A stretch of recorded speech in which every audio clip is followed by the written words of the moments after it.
Yes ma'am. தேங்க்ஸ்லாம் சொல்லாதீங்க ma'am. என் லைஃப்ல நிஜமா நீங்க வந்து எனக்கு ஒரு ஏஞ்சல் தான்.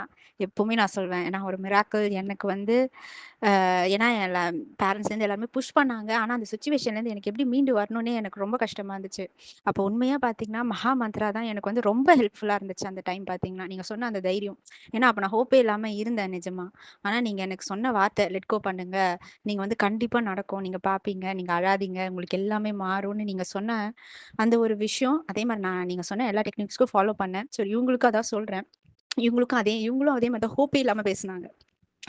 எல்லாத்துக்குமே ப்ரூஃப் கேட்குறாங்க. அவங்களுக்கு வந்து பாதி பயம் என்னன்னா, ஒரு பக்கம் வந்து அவங்க அப்பா, அம்மா வந்து பிரிச்சுருவாங்களோ அப்படின்னு நெனைக்கிறாங்க மேம். ஆனா இது ஒண்ணு ஒண்ணு வந்து நம்ம அந்த மந்த்ரா யூஸ் பண்ணா தானே நம்மளுக்கு தெரியும். பார்த்தீங்கன்னா, நீங்க சொன்னீங்க. நான் நிஜமா உங்கள ரொம்ப நம்பி நான் பண்ணேன். அதே மாரி தான் நான் அவங்களுக்கும் சொல்றேன். பார்த்தீங்கன்னா, மகா மந்த்ரா பண்ணுங்க.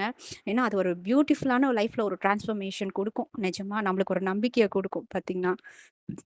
சோ இதுதான் மேம் நான் அவங்களுக்கும் சொல்லியிருக்கேன். இருந்தாலும் நான் கீப் ஆன் நான் என்னன்னா, அவங்களுக்கு கீப் ஆன் வந்து என்னென்ன உங்களுக்கு டவுட்ஸ் இருக்கோ கண்டிப்பா நீங்க கேளுங்க. நான் சப்போர்ட் பண்றேன்.